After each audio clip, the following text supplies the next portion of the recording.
Hello there, my name is Grace and I read Heir to the Empire for the first time and I really liked it, and so I wanted to talk about it a little bit. I'm going to share some of the quotes that I highlighted and also just some other thoughts that I had about this book. If you don't know, this book takes place 5 years after Return of the Jedi, and Grand Admiral Thrawn, this blue guy on the front, has taken control of the remains of the Imperial Starfleet and he's trying to take down the New Republic. And there will be spoilers for this book in this video, so if you don't want any spoilers, don't watch any further. Okay, first of all, let me read some quotes that I highlighted. The first quote I highlighted is from the scene where Obi-Wan is saying goodbye to Luke before he basically fades into the Force forever. I loved you as a son and as a student and as a friend. Until we meet again, may the Force be with you. I love this because I love that Obi-Wan sees Luke like a son, because of course it ties back to him seeing Anakin as a brother, and even in the Obi-Wan Kenobi show we see that Obi-Wan has a fatherly relationship with Leia as well. It especially made me think of the scene where young Leia is asking are you my real father, and he says that he wished he could say that he was. And now I know this book is Star Wars Legends, the Obi-Wan Kenobi show is canon, but to me, when I think of Star Wars, there's kind of a Venn diagram in my brain. There's the legends, and then there's the canon. And I see the circles. I know where the circles are, but there's also that overlapping part in the middle. And my brain loves to live in that part. I love to make connections.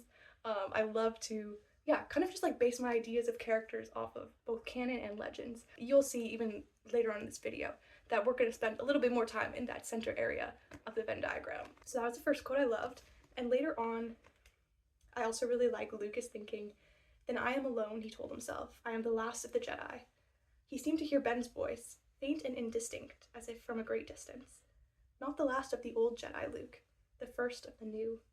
And so this idea of Luke being the last Jedi, of course we get to see later in the Last Jedi movie. And even in Legends, we see this later that Obi-Wan was considered part of the last of the Jedi.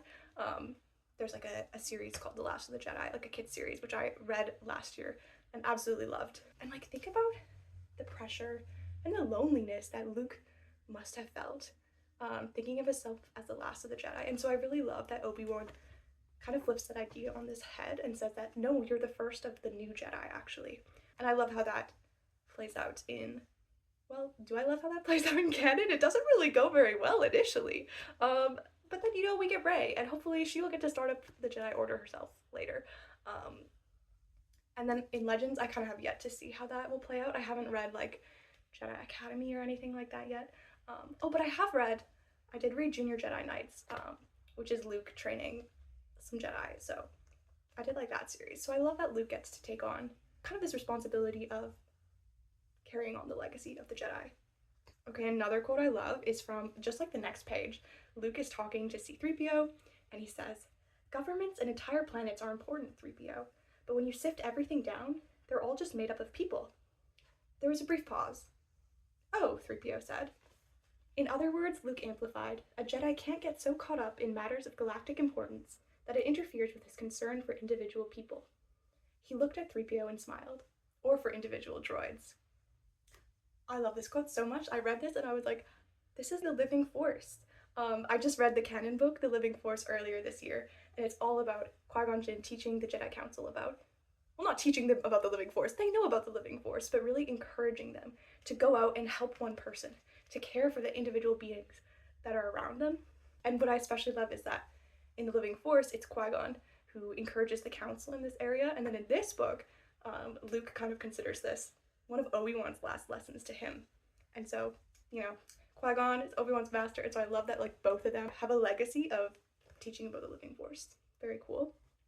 Oh, and then I also highlighted the phrase hot chocolate on this page. So apparently, hot chocolate's in the Star Wars Legends universe, and Lando introduced it to Luke, which I just think is so fun. I highlighted one more quote from this chapter. I just really love this chapter. And Luke, he is looking out. He takes one last look around at the city, at the clouds, and in his mind's eye, at the stars that lay around them. Stars around which revolved planets, upon which lived people. Billions of people.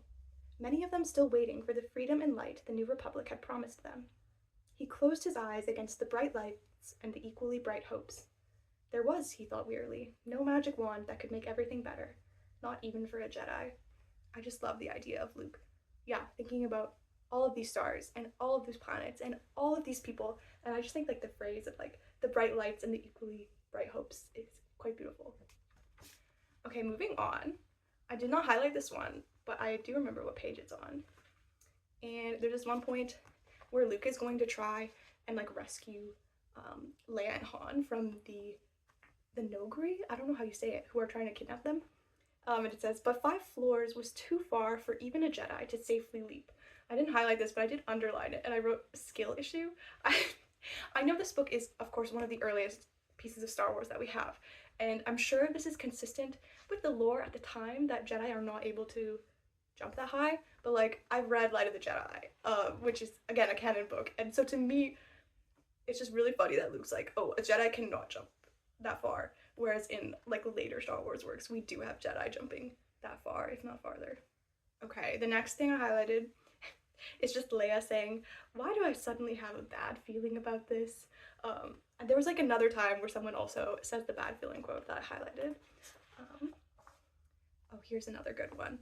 So when Luke, he goes to Dagobah, and it says, the rich odors of the Dagobah swamp flooded in on him, a strange combination of sweet and decay that sent 100 memories flashing through his mind.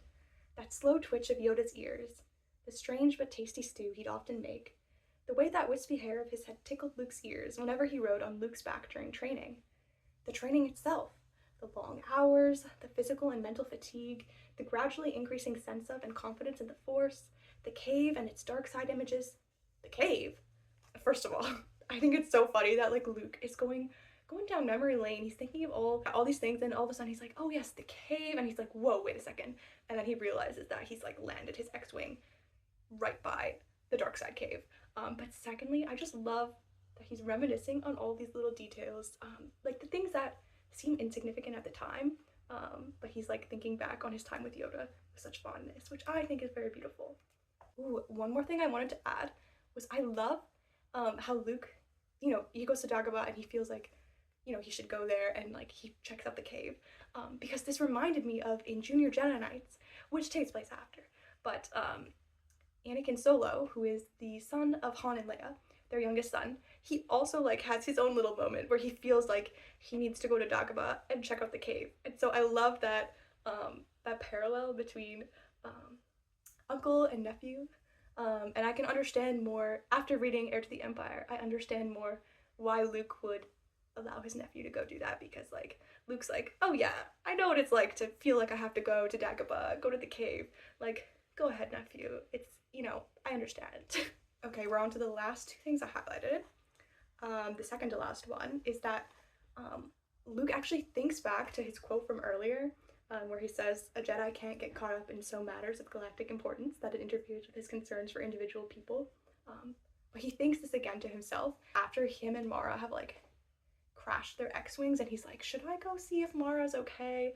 But he thinks of this and he remembers, yeah, this lesson from Obi-Wan, and he's like, Mara's a person. I should care about her, see if she's okay, and he goes and checks on her. And so I love the application of the living Force here. And then finally, on the next page, Mara calls him Buddy Boy, and I highlighted that because I thought it was funny. So that's all I highlighted, which almost everything had to do with Luke, except for like that one time Leia said, I have a bad feeling about this, so that's interesting. Anyway, now let me talk a few other things. First of all, Mara Jade. I was so excited to meet her because I know she's a very popular character in Legends. And at first, it was like so annoying, like when we would see her in scenes, and then like, you know, we found out pretty early on that she hates Luke Skywalker, but we don't know why. And so when we finally got to find out, I admit I was a little bit like, that's it? Like, it seems like the main reason that she hates Luke is, well, like, she was supposed to kill him, but then, like, she couldn't. And then later on, he went on to, of course, kill the Emperor, and destroy the Empire. And then, like, it seems like Mara's just mad that, like, her job is gone. Which, like, is fine. Like, I guess fair enough to be annoyed that your job is gone. Except that, like, her job was not really a very morally good one. she was literally working for the Emperor and the Empire, and doing presumably not good things. And so it's like, we don't know yet, like, what, like, why she joined the Emperor, whether or not she agrees with its beliefs, like, all these things we still don't know. So, like, to me, I'm like, I don't really have a lot of sympathy for Mara right now. I'm like, you just hate Luke because he, like, killed the Empire. Like, and now your job's gone. And, like, I get it. She had a lot of respect and power and, like, prestige in her role. You know, she was getting trained by the Emperor to some degree. I don't really know what yet. But, like, I don't have a lot of sympathy for her yet. But I am excited to, like, read more about her and find out more, hopefully, about her past. And I do really like her interactions with Luke. It is pretty funny that they end up stranded in the woods and they have to work together to survive. They both get to save each other at different points. It is very wonderful. I did like that a lot, and I'm excited to see where their relationship goes. I guess the other thing I should talk about is Thrawn. This was my first introduction to Thrawn. I've never, or I have not yet seen Star Wars Rebels. I haven't yet seen the Ahsoka show. I want to really badly, but I'm still watching the Clone Wars, so I have to finish that first. So this was my first introduction to Thrawn, which I think is great. I did really want to read these books before I watched those shows, since obviously this came first. And so, yeah, it was really interesting to see. Yeah, he's a very, like, logical character. There was, like, one scene where he's, like, working out his logic, and I feel like he makes an assumption that perhaps he shouldn't have made, or, like, he just trusts his assumption is correct. When I feel like he should have considered the alternative.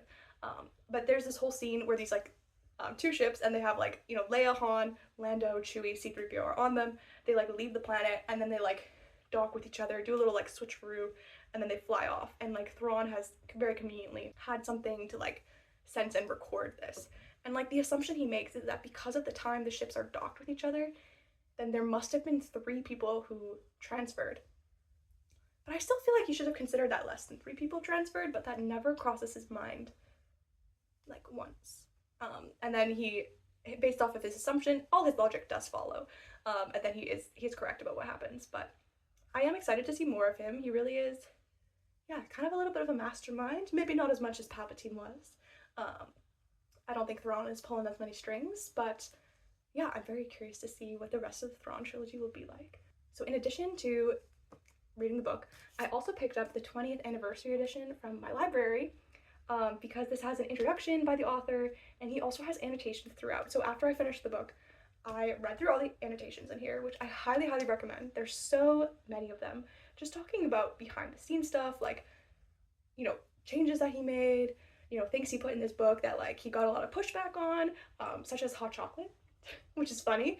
And then also, like, we get to find out some, like, other just cool tidbits, like the fact that he named the planet Coruscant. Timothy Zahn, Timothy named Coruscant, which has now later gone on to have, of course, such a big role in the prequels and beyond, which is so cool. And then the perhaps most useful thing that this book taught me is that I was pronouncing a character's name wrong in my head the whole time I was reading it. And that is the clone of the Jedi Master. I thought it was Kabeoth, but apparently it's Sabaoth, something like that. So I was pronouncing it wrong the whole time. So thank you to this book for teaching me the correct pronunciation. Yeah, there's also a Thrawn novella in here, but I haven't read it yet because I think you're supposed to read the other Thrawn books first. But I'll definitely check it out again later once I get there. And yeah, I'm very excited to continue on with the trilogy. I have the other 2 books somewhere in my stack. Here they are. Have to get them out from there. Yeah, this book really is one of the first books that I've read in the New Republic era, aside from the Junior Jedi Knights series, which is for kids. And so I'm very excited to explore this era more, spend more time with the original trilogy characters, and their future kids. Yeah, very excited to continue on this Legends journey, and I'll probably post reviews for the other 2 books in this trilogy as well once I get to them eventually. But if you want to see more book reviews, I post book reviews over on my Instagram, A Gleam of Grace, which I'll also link in the description below. I hope you enjoyed this video. If you have any thoughts about Thrawn, specifically this first book, I would love to hear them. start a discussion in the comments if you want, but please don't spoil like future Legends books or the rest of the trilogy. Just talk about the first book, please. But yeah, thank you so much for watching and have a nice day.